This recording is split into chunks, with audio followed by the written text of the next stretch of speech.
Hey guys, in this video I'm going to show you how to lock your Messenger application. Now to lock your Facebook Messenger, open the application and then click on the menu on the bottom right side and then click on settings.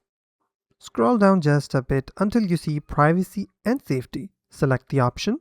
Here you'll be able to see app lock under security. Select app lock. Now you have to turn on the toggle called unlock with biometrics.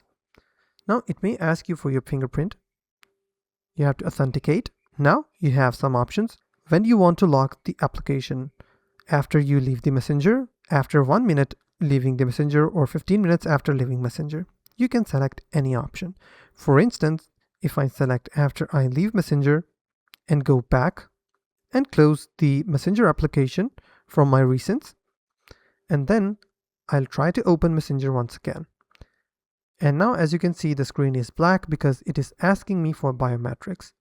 If I give my fingerprint, now Facebook Messenger is opened. So that's simply how you can lock your Messenger application. If you found this video helpful, please hit the like button and don't forget to subscribe.